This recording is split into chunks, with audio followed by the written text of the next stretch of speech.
Associate Professor Jamus Lim.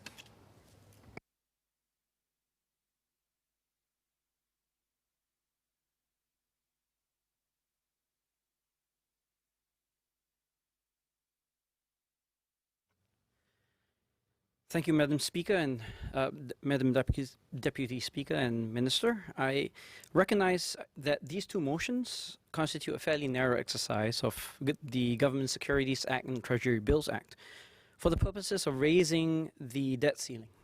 I am also aware that this is a fairly routine procedure, which is for the purposes of funding CPF as well as for raising liquidity needs in response to the growth of Singapore's capital markets.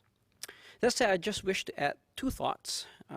One is to request some clarifications over the underlying assumptions behind the amount requested. And second, I would like to query whether this is a good time to actually be borrowing more. For starters, I would like to ask for some clarification over the underlying assumptions that support the specific figure of 270 billion.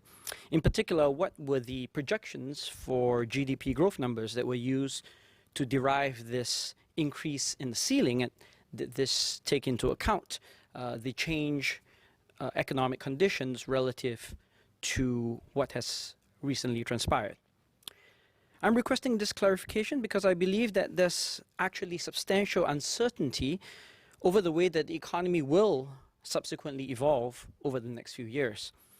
If the economy does eventually bounce back strongly, much like how it did following the SARS epidemic or even the '97 Asian financial crisis, then a ceiling premised on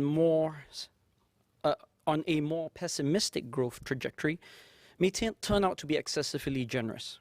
In contrast, if the recession proves to be more drawn out, akin to the aftermath of the 2008 global financial crisis, then this amount of borrowing may turn out to be insufficient to even meet routine needs, necessitating yet another round of requests to raise the ceiling. But if you would indulge me and allow me to take a further step and pose the question very much in the spirit of the bill, is this a good time to borrow and why? I have previously shared with this House that governments operate on very different budget constraints and time horizons from that of a typical household. Accordingly, it is misleading to think of the government indebtedness in the same manner as liabilities accrued either by a private firm or a household.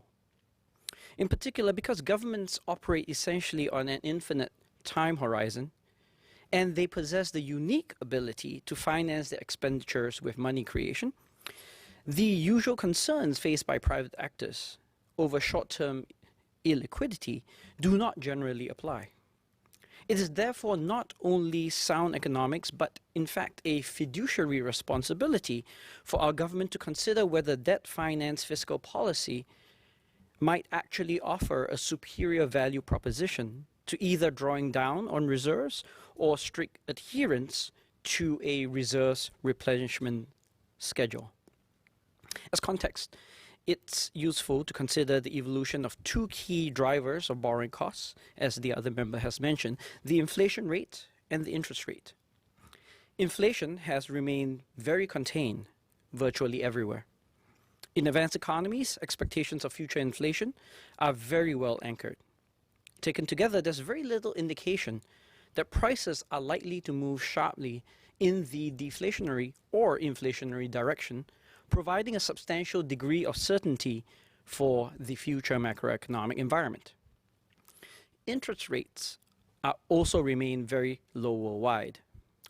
This limits the room for traditional monetary policy to operate, since further reductions are constrained by the zero lower bound.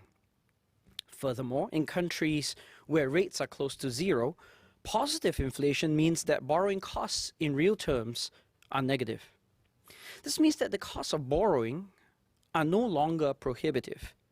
And perhaps the more pertinent question is not so much whether we should incur more public debt, or even how much public debt is on the books, but whether in this environment of low interest rates and deficient demand, prudent fiscal spending is required to take the place of otherwise impotent monetary policy. Indeed, the case can even be made and has been made for how incurring additional debt may counterintuitively improve national welfare. How will we ensure that fiscal spending then is wise? For starters, we should be willing to spend now when the economy remains weak and can benefit the most from additional stimulus from government expenditures. As the Minister has shared, the securities under this act are not to be used to finance expenditure. So the question then is, why not? Such expenditures typically offer the most bang for the buck when the government spends specifically on investment in public goods, such as new educational retraining programs or infrastructure needs, as opposed to funding government consumption. Hence, when spending on replacing lost income was crucial in the early stages of the pandemic recession and remains important for vulnerable groups now, such as those in Tier 1 and Tier 2 sectors, there should also be a clear transition plan away from purely supporting consumption toward investment, especially, if I may suggest, in human capital. Of course, this general fact has not escaped the government, which has sought, among other efforts, to increase skills future reskilling programs, or by remaining committed to plans for expanding the MRT lines. But I will emphasize here the importance that these programs are themselves efficiently targeted.